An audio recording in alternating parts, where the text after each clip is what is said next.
Welcome, brave souls, to the sinister embrace of the night. You've chosen to wander where the faint-hearted dare not, into a realm where each tale is a dagger's edge, and every word bleeds truth more unsettling than fiction. Tonight's creepypasta is a cruel testament to the horrors that hunger in the silence. It is a narrative that preys upon the unsuspecting, a malevolent force that yearns to consume your peace. Steel your resolve, for this story is a piercing gaze that sees into the depths of your fears. Cryptic Chronicles presents Fear Not the Shadows. My name was Private Charles Lee Locod. I enlisted back in '67 for the US Army. I traded my fiancée for a rifle, my home for a tent, and 3 years of my life for someone else. Some men kill to live. I was one of those men. Though I don't think I ever actually killed anyone, at least I did my best not to. Then there are men who live to kill, men like Sergeant Stevens.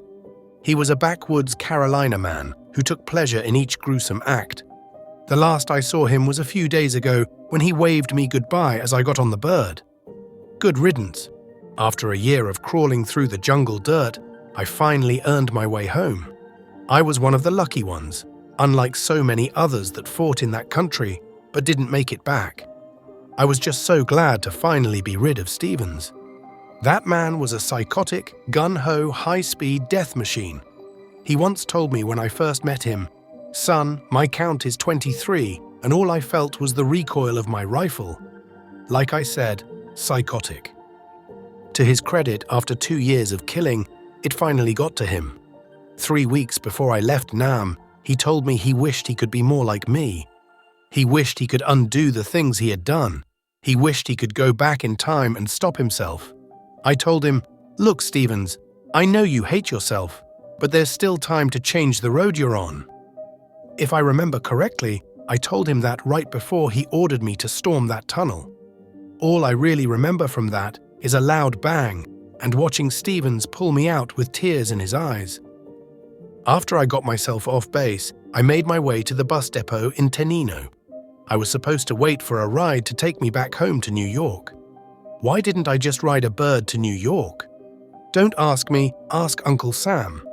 So I get to the depot and find out my ride is running a few hours late. I hadn't a bite to eat since I left country, so I made myself across the street to a small diner. I ordered a big steak with a side of eggs. The waitress took my order and gave me a strange look. "Would you like a different chair?" she asked. I must have been fidgeting a little. It isn't a great feeling when sharp war mementos are moving around in your pockets. After I finished my steak and eggs, the waitress comes back over with a bottle of Coke. She says, "I want you to have this for your service." My mind flashed back to Nam when we came across this piss-poor village along the Perfume River. A little girl runs up to me, smiles, and hands me a bottle of Coke. She says something in her native tongue and walks off. I pull off the cap and am about to take a swig when Stephen slaps the bottle out of my hand. It then falls and breaks against the rocky road. "Why'd you do that?" I ask. Stevens replies, "Buddy, I've seen this trick before. There's glass shards in that Coke. One drink of that and you'll be bleeding inside." He then lifts his rifle, aims it at the girl, flips the safety switch, and fires. What happens after is hard to recall. Lieutenant Higgins screams, "Stevens, what the hell is wrong with you?" The young girl's mother rushes to her bloody corpse, with tears streaking down her weathered face. Stevens then raises his rifle again and fires at the women. I snapped back to reality, and the waitress was looking at me with a puzzled expression. "No thanks, ma'am," I said in urgency. She then motions me just to take the bottle. "Damn it, I don't want your fucking Coke," I screamed. She then walked away, still looking confused and a little sad.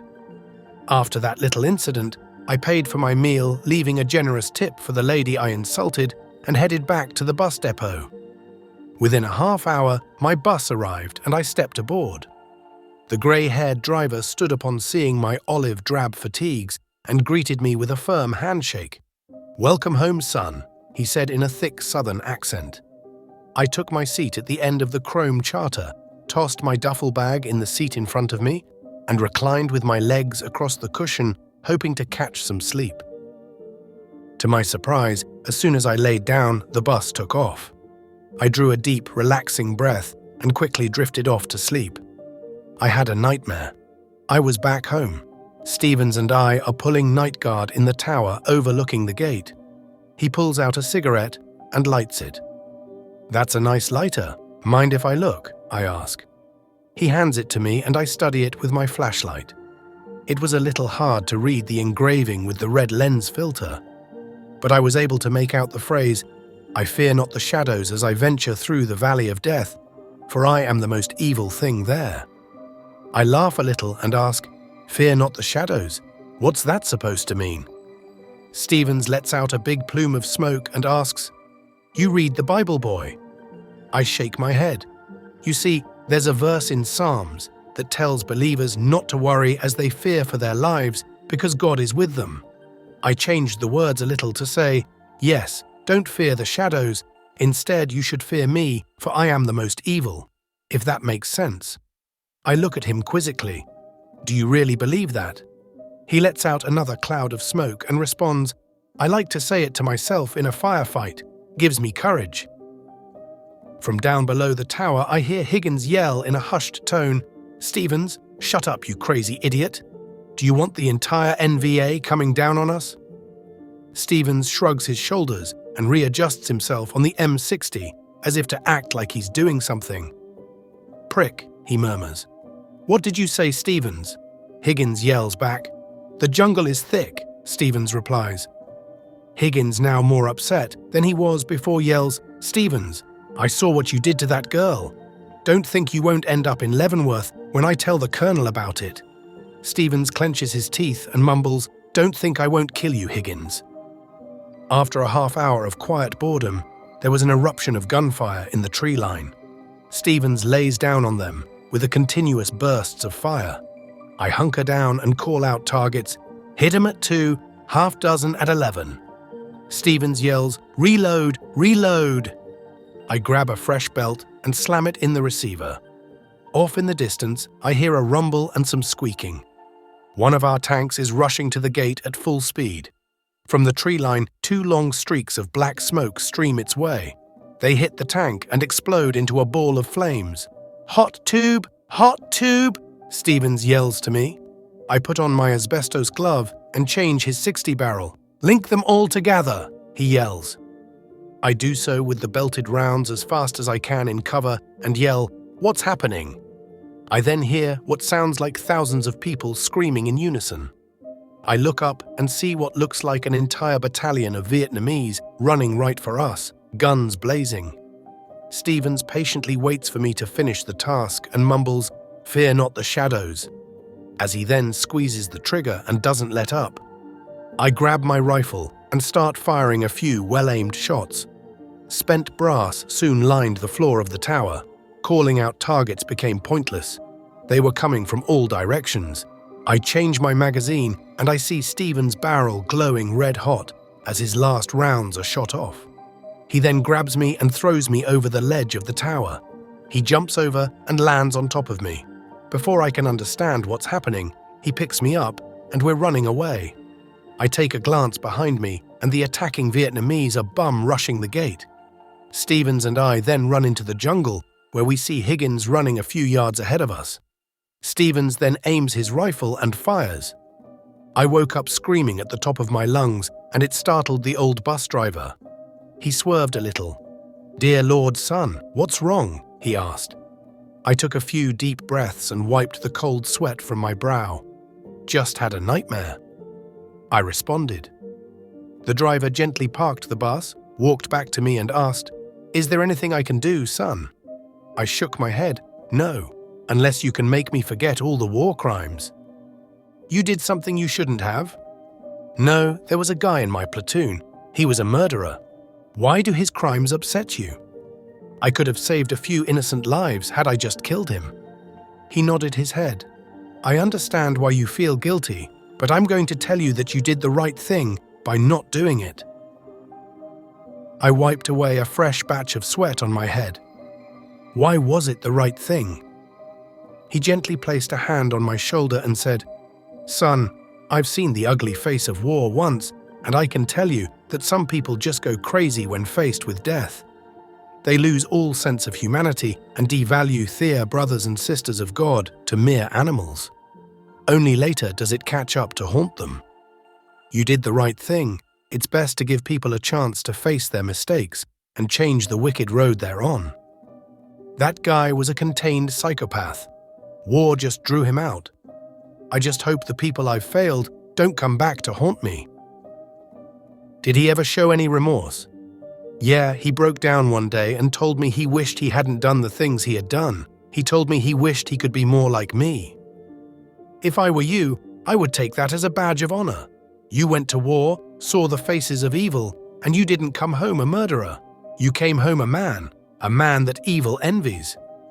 I unsuccessfully tried to hold back the tears from his words. I started crying pathetically. The driver gave me a pat on the shoulder and walked away. He resumed traveling down the heavily wooded road through the Washington darkness. As usual in the Pacific Northwest, it started to rain. I stared out the window as the thick raindrops rolled down the window.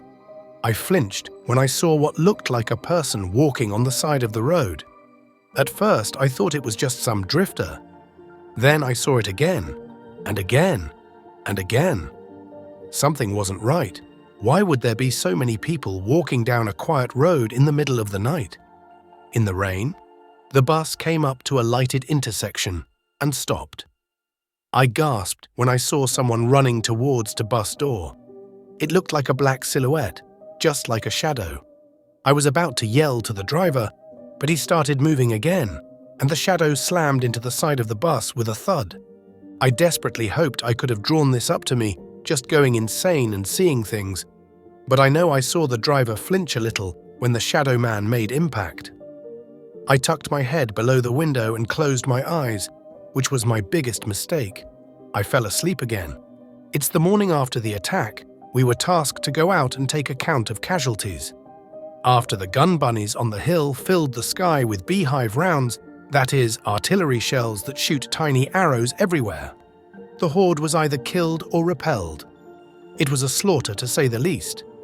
There was friend and foe alike, literally nailed to the trees from the tiny fleshed arrows.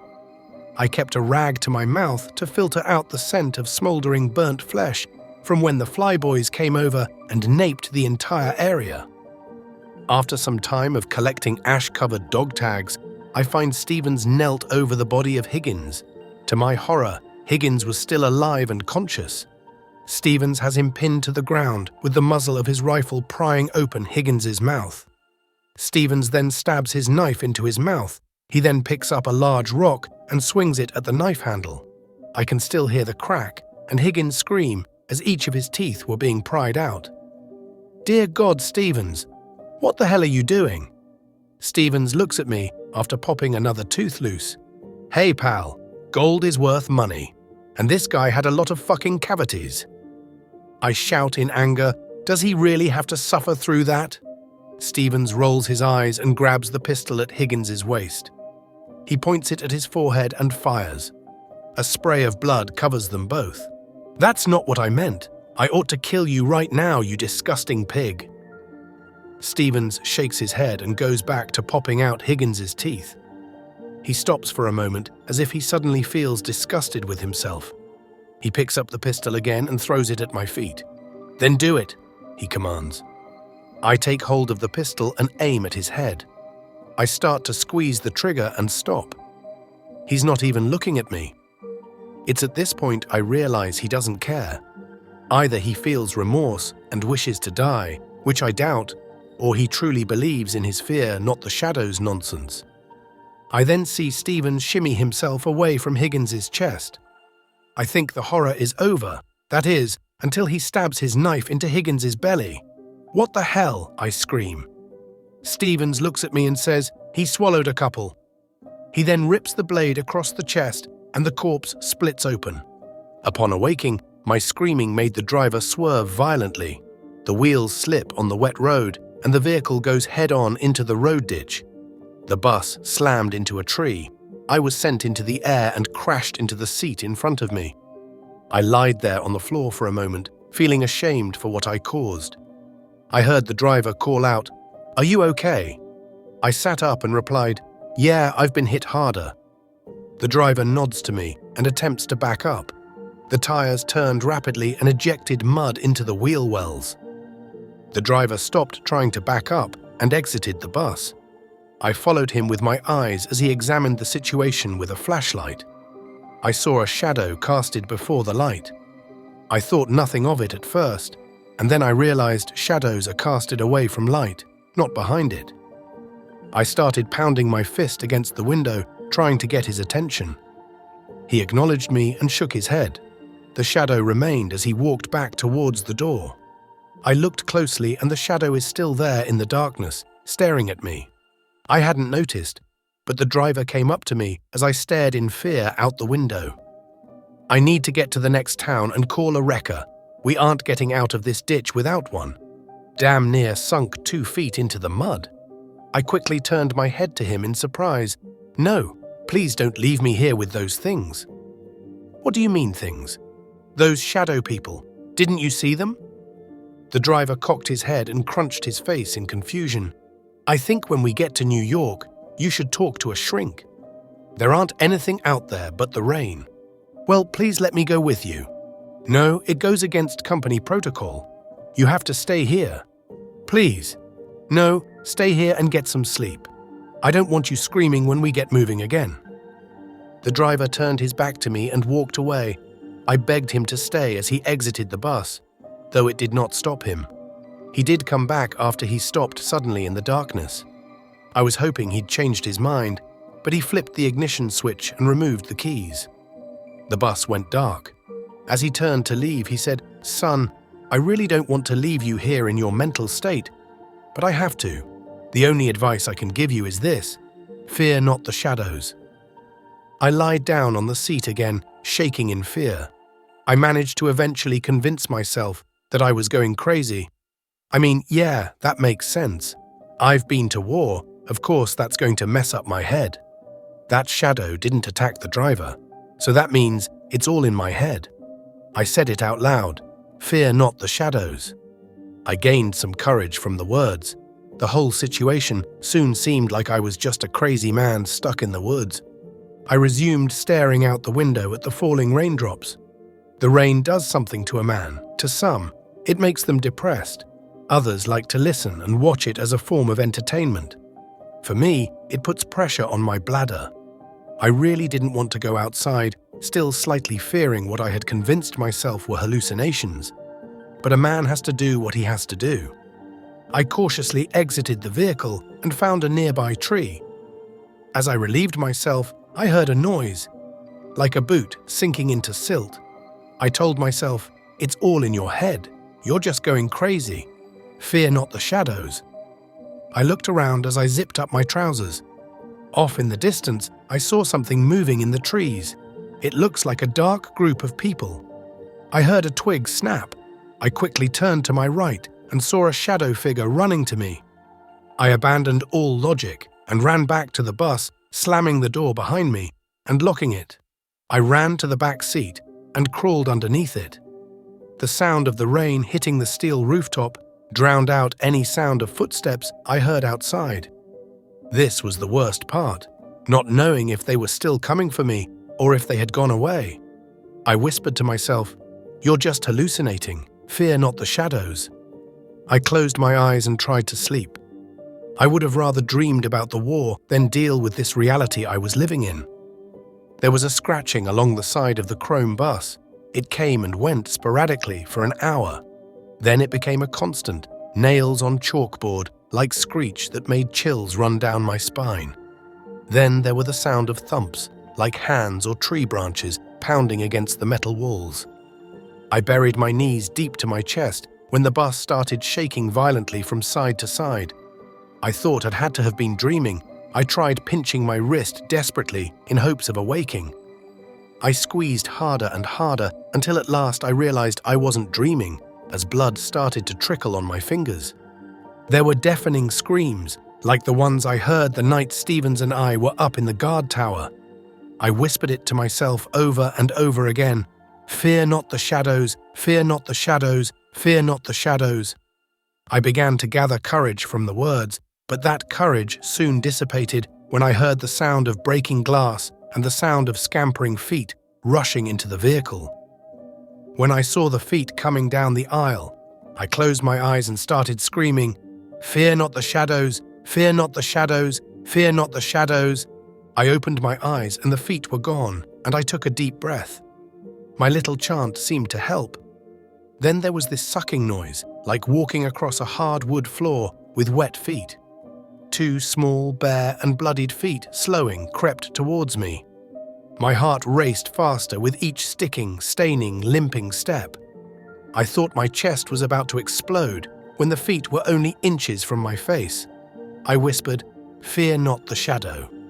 Once more, but the phantasm refused to leave my sight. It fell to its knees and reached a fisted hand beneath the seat. I pushed my back as far as I could against the wall. The blood-soaked fist crept right in front of my face and suddenly stopped. The little fingers opened into a palm. The digits flapped back and forth, beckoning me to take grasp of it. I whimpered out a no. Then I heard a familiar voice say, "If you fear not the shadows, take her hand." I did so hesitantly. The little hand gently tugs on my arm, and I shuffled myself out from the seat. I stood and looked at the hand I was holding. It was the girl Stevens murdered.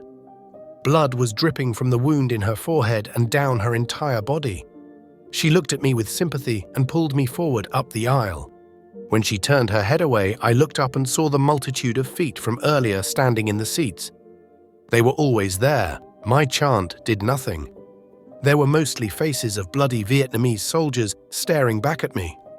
Some of them stoic, some sad, a few bowed their heads in prayer, and a few had looks of anger and utter hate. Their eyes followed me as the little girl and I walked to the front. I gasped when I saw the face of Higgins looking at me slack-jawed, teeth missing. Then to my utmost horror, I saw me. I was standing at the front of the bus, and most of my face was missing from what looked to be a trauma wound caused by an explosion. The man that looked like me stuck out his arm and pointed to the driver's seat, motioning me to sit there. I took a breath and asked, "Who are you and these people?" The man mimicked my movement by taking a deep breath and said, "These people are fathers, sons, brothers, mothers, daughters, and sisters. All any of them wanted in their final moments was to be home with their families. You are the one that cheated them out of it. You've got the wrong guy. I never killed anyone. Do you recognize any of them?" After a look around the bus, I looked back at myself and answered, "Yes, a couple. Like this girl, the older lady is her mother, and that man without any teeth is Higgins." The man that looked like me buttoned his lips and asked, "What happened to them?" "They were all killed by Stevens." "Where is Stevens now?" "He's still in Nam." "Are you sure?" "Yeah, he's the last person I saw before getting on the bird." The man again pointed to the driver's seat and commanded me to sit. I shakily sat down with my quaking hands at my lap. The man reached up in front of me and tilted the driver's mirror down. He then asked, "What do you see?" "I can't see anything." "Pull out your lighter." "I don't have a lighter, I don't smoke." "Yes, you do have a lighter. Check your right front pocket." I grabbed at my chest and felt something hard in my chest pocket. I reached in, pulled it out, and paused.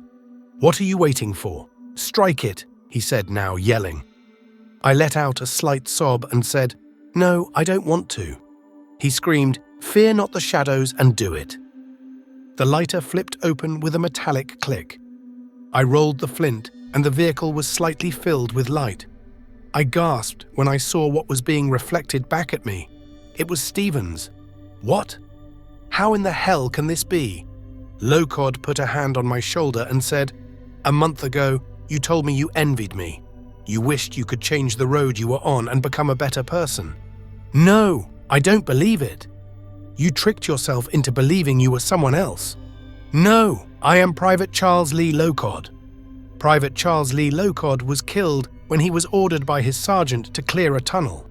He stepped on a tripwire, and the grenade it was connected to blew off most of his face.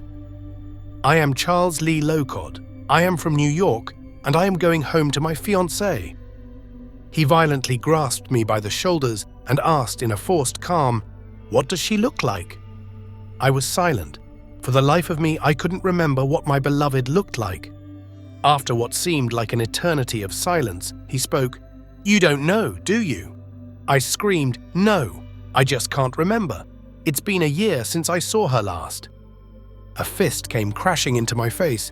"You can't remember because you don't have anything to remember," he yelled with his bloody, mangled face close to mine. I then felt someone reach into my pocket. I looked and saw the little girl pull something out. She opened her palm to reveal a loose set of golden teeth. "Those aren't mine," I screeched. "You're right, Stevens, those aren't yours. You pried them out of Higgins's mouth. I don't understand any of this. What are all of you trying to do?" The man released his grip from me and took a step back. "You need to remember what you did. You can go through life living the lie that you're the innocent Charles Lee Locod, or you can face who you are and change the road you're on. I am Locod, God damn it! I'm just going insane." He looked me square in the eyes and said, "Read what's engraved in your lighter." I shook my head. "I don't want to." "Read it now." "No, I won't." "Face the truth, Stevens." A tear ran down my cheek as a dozen hands were placed on my shoulders and back. The little girl reached her arms around my waist and hugged me. In that moment, I finally realized it was me who killed Higgins. It was me who murdered the girl. It was me who sent Locod to his death. My name may still be Stevens, but there are two different Stevens out there. One was murderer that was left in the hell of war, and the other is a man that left him behind. I spoke softly aloud. I fear not the shadows as I venture through the valley of death, for I am the most evil thing there. I didn't even have to read it to know that.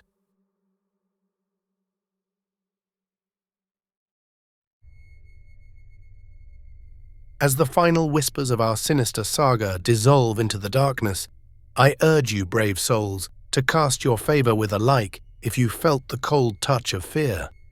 Should the echoes of these haunted tales resonate within you, let not the silence claim you. Subscribe and stand with us at the edge of the abyss. Your support is the beacon that pierces through the shrouded paths we tread.